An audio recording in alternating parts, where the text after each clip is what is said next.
À quel moment de la journée on est là dans la vie d'un pêcheur professionnel? Alors là, c'est déjà la deuxième partie du travail. Donc je suis rentré sur le lac et puis là, je suis en train de démailler mon poisson, les écrevisses, puisqu'il y a des écrevisses aussi prises dans le filet.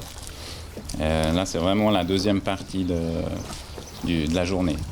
C'est après avoir été relevé les filets, après avoir été relevé les nasses, et ça, aux commandes du capitaine Laura. Exactement, ouais. C'est un bateau qui appartenait à mon grand-père.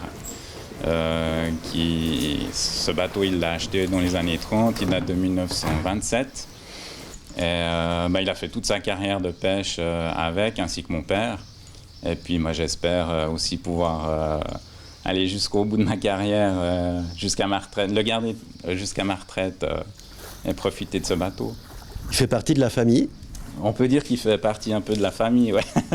Là, j'ai justement donné le nom de ma fille au bateau, enfin à mes deux bateaux, puisque j'ai deux bateaux, le nom de mes enfants, ouais,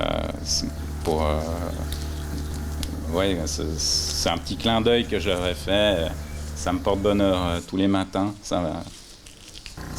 Tous les matins, je les pêche miraculeuses dans le bateau. Là, on a une bonne pêche.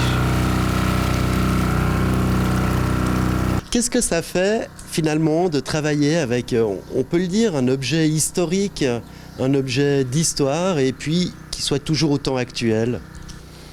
Alors je trouve que c'est un patrimoine qu'il faut garder parce que je trouve que c'est un peu en perdition de nos jours.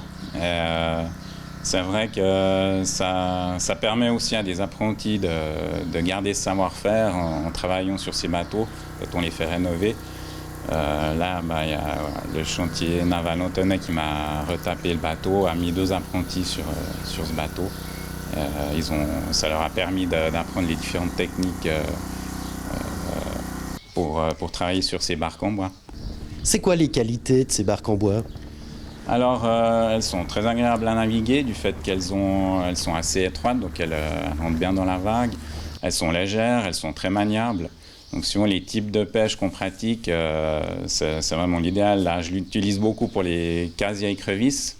Donc, des fois, on pêche tout au bord où il y a peu de fond. Donc, comme il y a peu de tirants d'eau, elles sont vraiment pratiques. On peut s'approcher des enrochements et autres.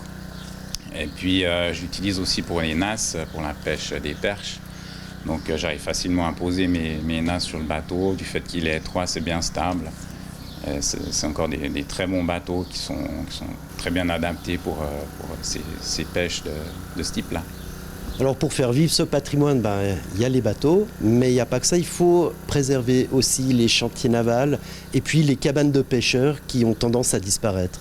Malheureusement, ouais, là, on doit se battre pour garder tout ce patrimoine, hein, parce que malheureusement, c'est des belles villas qui prennent la place de ces cabanes et de ces chantiers navals.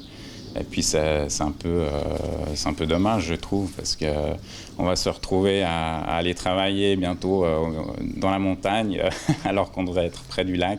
C'est quand même plus pratique pour ce genre de travail.